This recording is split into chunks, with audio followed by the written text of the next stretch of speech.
Hello, everyone. Welcome back to my channel, and I appreciate you stopping in, taking a look. I'm going to be doing one of the hardest videos I feel I've done to date because I'm going to be ranking the James Bond villains. I have 30 of them here, so it's probably not all completely inclusive, but I'm going with my ranking of kind of who I felt was more of a threat to Bond himself. Maybe even a grander threat to humanity kind of a thing.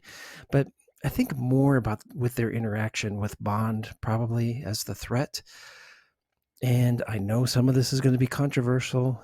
Um, and everybody, not only do we have our favorite Bonds, we have our favorite movies, we have our favorite villains too. So I'm going to kind of do a bit of a breakdown and why I feel they fall into the category they do, or fall into the ranking in the order that they do to me. So I'm going to begin with number 30, the lowest, and then work my way up to the number one spot. Number 30, to me, least of the threats of the Bond villains, to me, number 30, Dr. No. Dr. No. Now, he did have the backing of a powerful organization, but I got to be honest. I mean, he could barely climb out of a high-walled bathtub if need be. He just didn't seem that big of a threat. He swung those metal hands around a couple times, but real honestly, he just didn't was not a big threat.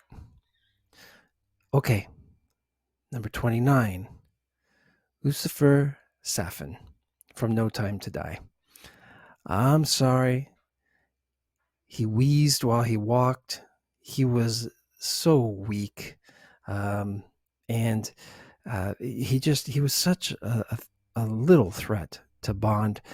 Um, I mean, Bond snapped his arm like a little twig, and then he used a kid. I mean, come on, he hid behind a kid. That's the only thing that held Bond away. So he's pretty weak in my mind. Okay, number 28. This might raise some hairs on the back of your neck. Auric Goldfinger. Yeah, at number 28. I'm going with Goldfinger. Because at the end of the day, I felt like he was just a thief. He was just a crook, and he was going to steal some gold. And that was kind of it. So that's he kind of falls down towards the bottom of the rankings as far as a as like a I don't know a powerful enemy of Bond. So so yeah. So number 28, I'm going with Goldfinger. All right, number 27, Elliot Carver. Yep, Elliot Carver from Tomorrow Never Dies. To me, he just controlled information. Physically, he was nothing. Yes, he did have some power because he controlled information. He had information on powerful people, so he had some bribery that he was able to use, made him a little bit of a threat. But honestly, the guy was weak. So yep. So Elliot Carver, number 27 for me. Number 26. I'm putting in Mr. White at this point. Now, he was in a number of the Craig movies. Mr. White started at Casino Royale. We see him towards the end, and then his story kind of continues through several of the movies. But as far as an actual threat, I didn't find him to be a major threat to Bond, other than he just seemed to know everything that was going on. So he knew who people were, he knew what their plans were, he knew what the secret plans were. But he was never really safe himself either. He was always in hiding, even from his own organization. And so to me, he wasn't that huge of a threat. He just knew people and he knew stuff. but I mean, he just was like kind of nothing compared to if Bond went after him. Number 25, Dominic Green from Quantum of Solace. Dominic Green. I mean, again, I've kind of got like a scrawny guy. He seemed to enjoy just bullying women. That seemed to be kind of his thing. And it always seemed like when he was walking around, it was as if he acted as if he had a couple of bodyguards, and that's what made him big and strong. So he had some bodyguards watching over him. But I mean, one-on-one against Bond, he wasn't that huge of a threat. And then he even just, he sang like a songbird at the end, just gave up everything just to get out of stuff. So not that big of a threat. So that's number 25, Dominic Green. Number 24, Georgy Koskov. Georgy Koskov from the Living Daylights. Okay, so he wanted to start a war. He was doing the Schmidt-Spionum and trying to get spies killed, trying to get Bond to retaliate, get a war going.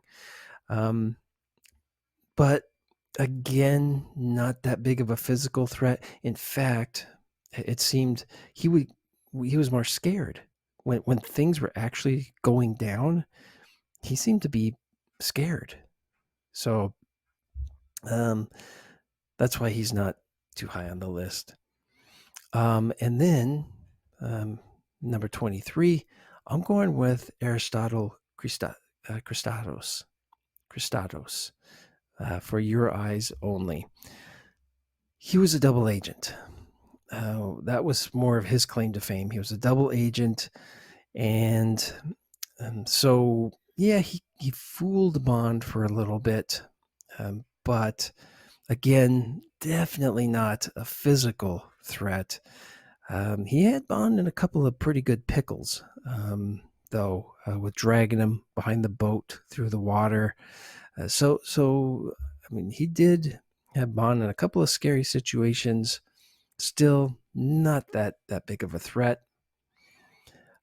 Number 22, Mr. Big from Live and Let Die. Mr. Big.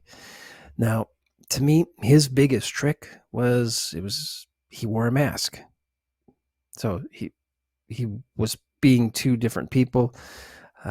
He did have a pretty good gang going. They were able to, they were able to kill some agents. They kind of kept things out of sight. So they did have a lot of things going on undetected. But Bond got in there fairly okay. He did have Bond in a pretty precarious couple of situations as well. But I gotta say, at the end of Live and Let Die, and he's got the knife, and he's like, and he takes that stance, and it's like, no, he wasn't very good with that knife at the end, and I mean, Bond pretty much made really quick work of him at the end. Once they were one-on-one, he didn't have his bodyguards around him anymore. Bond made pretty quick work of him. So Mr. Big, number 22.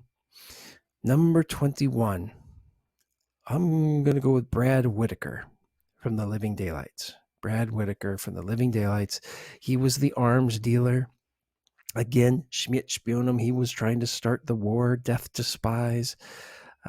But he was definitely a little bit more of a threat than Georgy, because he at least had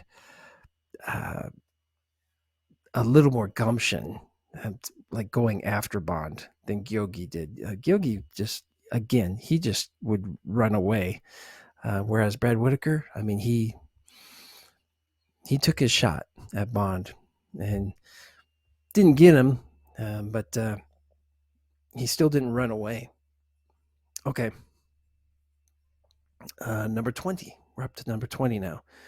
Gustav Graves from Die Another Day. Gustav Graves.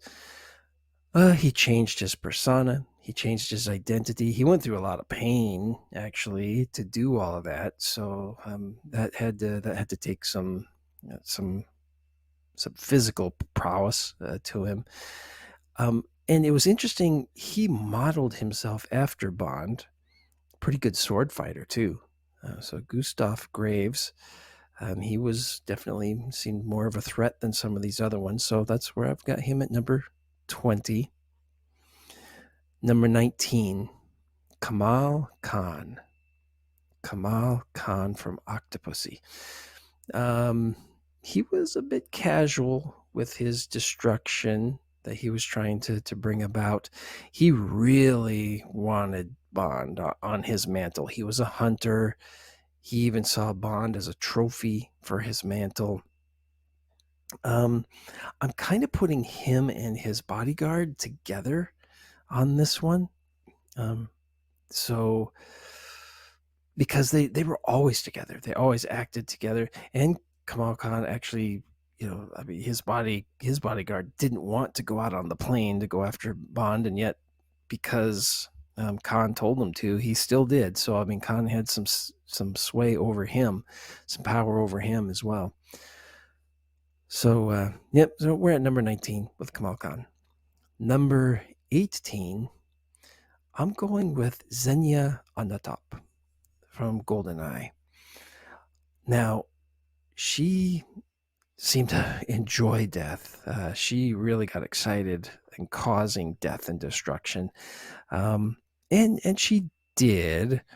But I mean, it was like, wow, one good karate chop to the back of the neck kind of took her out of play pretty fast for Bond, and then we all know how she died. Yet enjoyed a good squeeze at the end, but she was a bit of a more physical threat than some of those that preceded her on the list. So I found her at about number 18.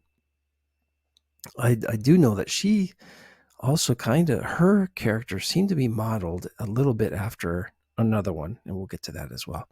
Okay, so number 18, Xenia Onatopp. Number 17, I'm going with Rosa Klebb. Rosa Klebb from Russia with Love. Now, you may say, well, come on, she wasn't anywhere near the being able to kill the way that Xenia Onatopp did. How does she rank even just one notch higher? Well, I've got to say, Bond seemed more scared of her. She had a very ruthless spirit behind her. She had this spite, this bitterness, and she was very commanding. Even with those much bigger than her, she had a presence. So Rosa Klebb, I find her at number 17. So she's kind of towards the middle there. And I mean, the end scene where she's got the shoe and with the poison knife tip out the front, and she's trying to get Bond. I mean, he was nervous, and Bond needed some help, and he got it with taking care of her. So so that's where I'm finding her. Rosa is at number 17. Okay, so at number 16, I've got Victor Renard Zocas. Victor Renard Zocas. So Renard, The World Is Not Enough. He's at number 16, so around the middle of the row.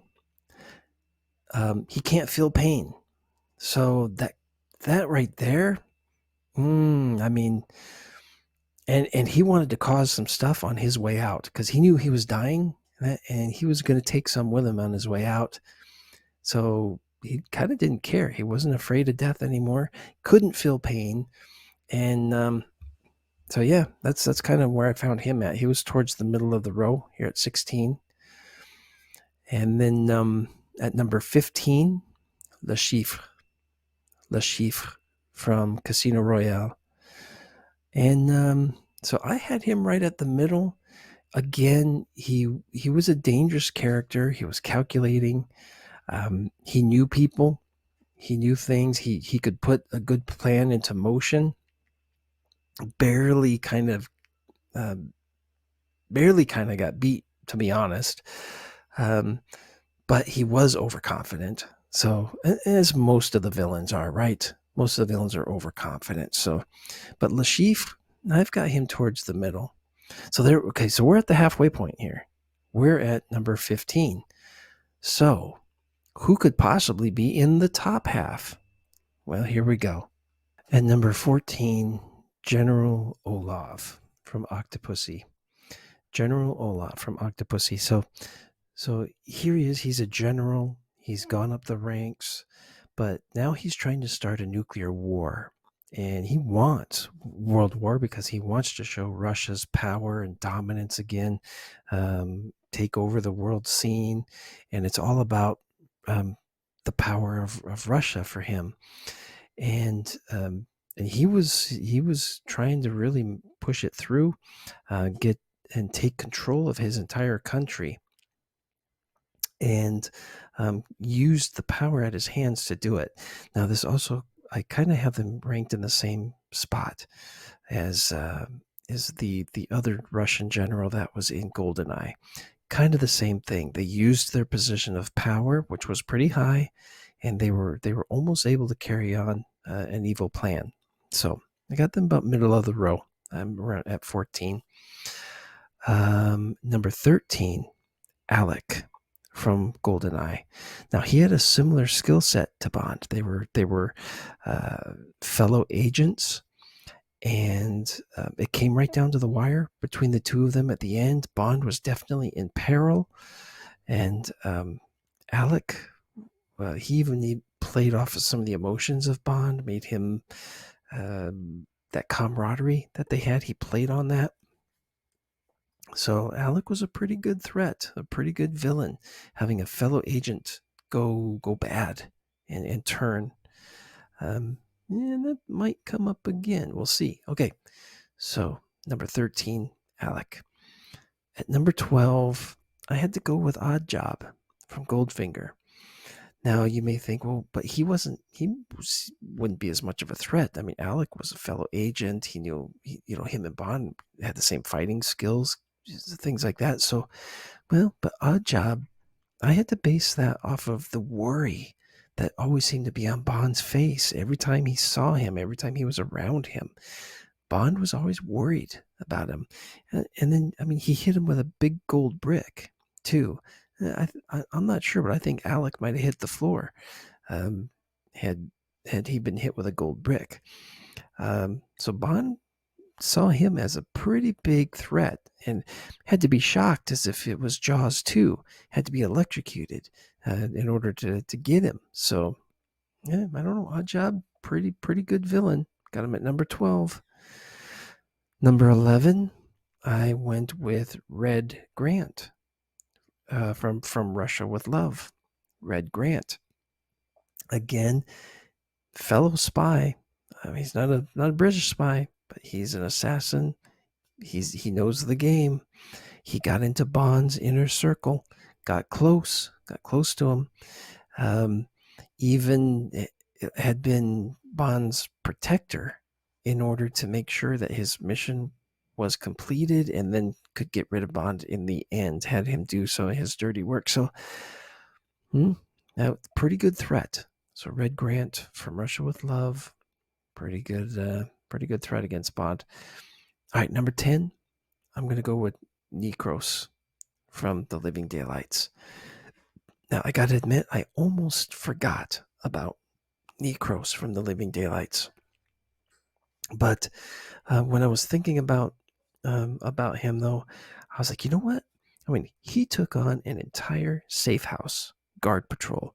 He went in there, got Gyogi out, got him out of there,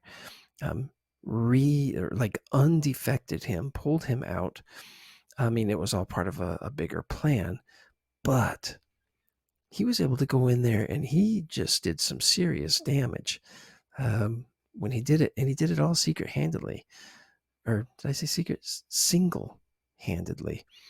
So yeah, Nikros from The Living Daylights, pretty good Pretty good villain. All right. Now we're in the top 10 here. Number 9, I've got Carl Stromberg from The Spy Who Loved Me. Now here we're kind of getting into the size of the threat in its entirety. Because for me, Carl Stromberg, he was looking to exterminate. He wasn't looking to just steal something, but he had plans in motion of extermination, and he almost carried it out. He got really close. Bond foiled him at the last moment. So, but again, I mean, a physical threat to Bond? No, I mean, not in the least. But big picture, he was a pretty big threat, pretty big villain. Almost pulled it off. Number 8, I went with Emilio Largo from Thunderball. He was a bit of a scrapper. Him and Bond, they had a little fight there at the end, and he got a few knocks in, but he had a lot of power. He had a lot of backing behind him with the criminal organization he was involved in. Again, just about pulled off the nuclear threat with the bombs, and yeah, he was a pretty good villain, high in the organization, in the bad organization. So he was very high in there. So he carried a lot of power with him. Okay, so that's number 8.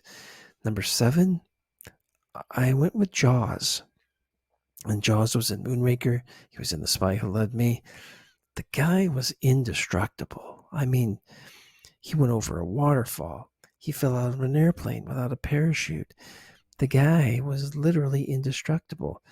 And Bond, he didn't like having to go up against him. That's for sure.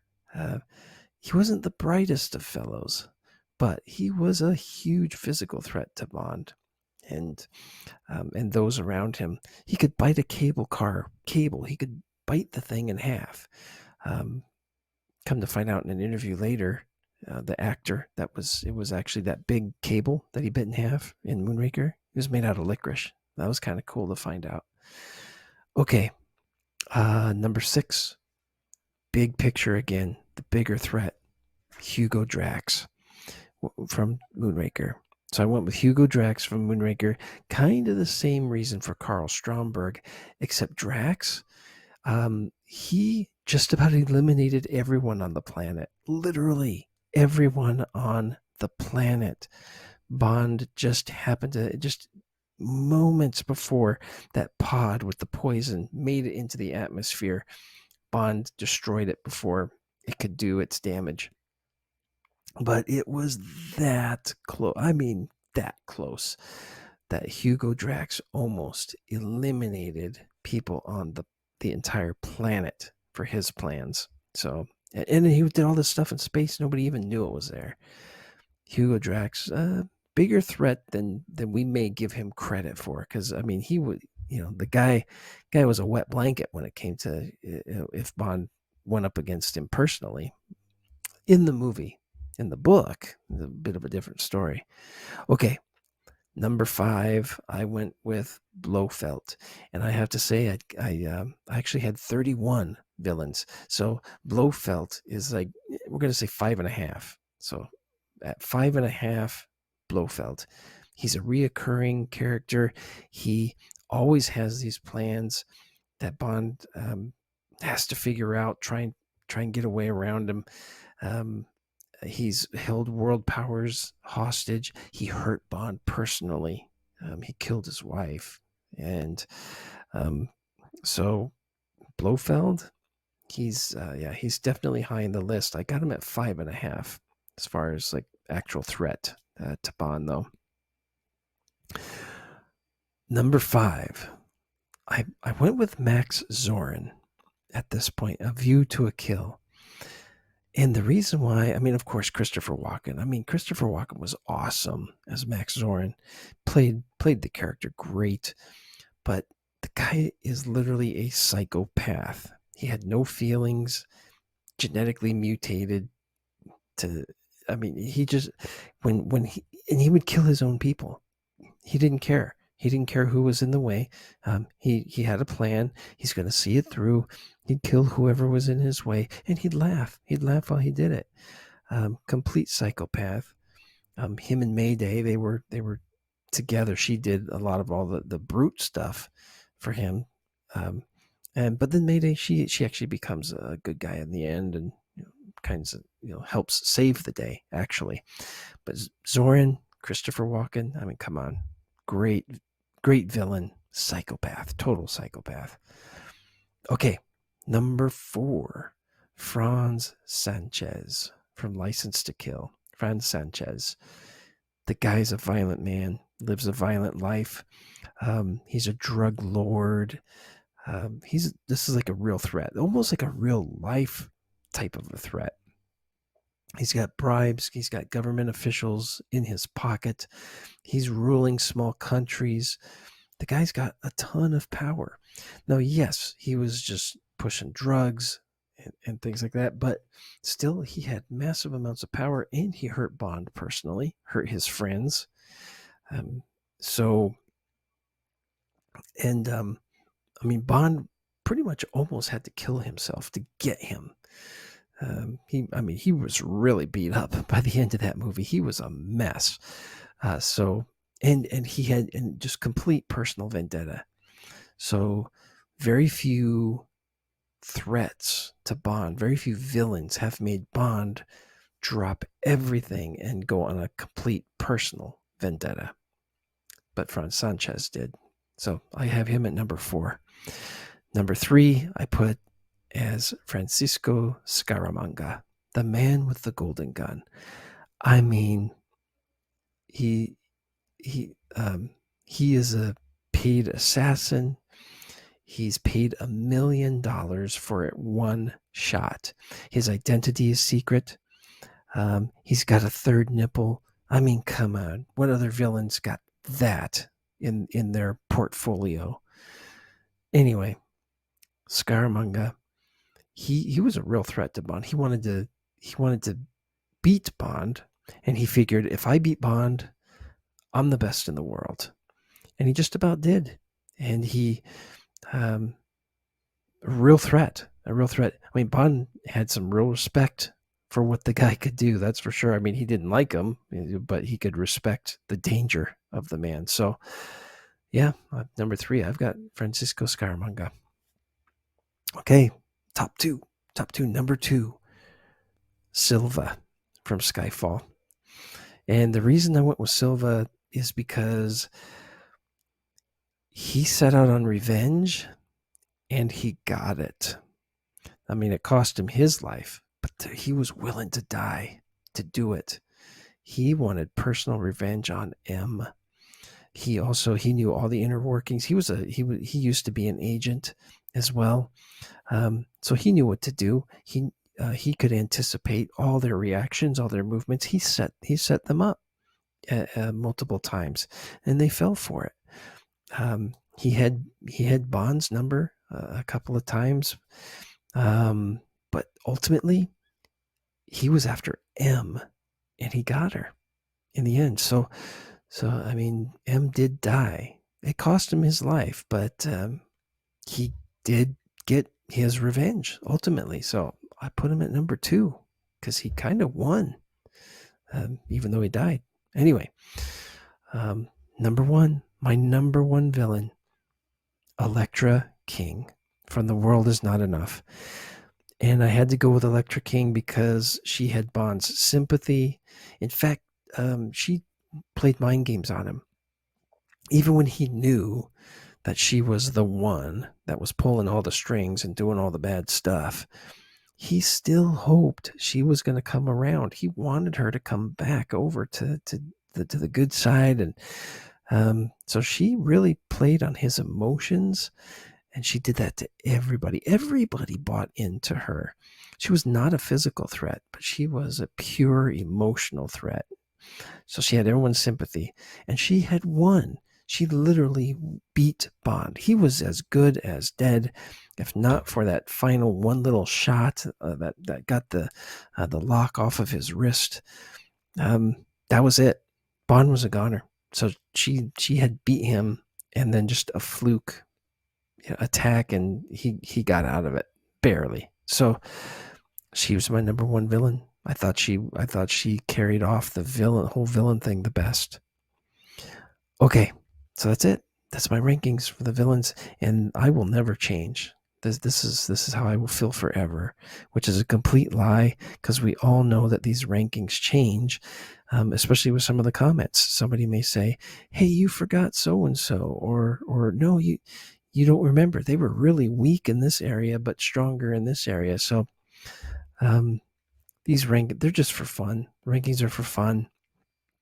But I must say, this was the hardest. This was the hardest list I've ever had to work on.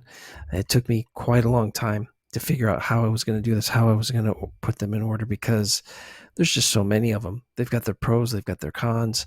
All of them were threats in their own way. So, I mean, it's really hard to rank them, but I did. And for me anyway. All right. Well, thank you again. Appreciate all the support. Thank you for watching.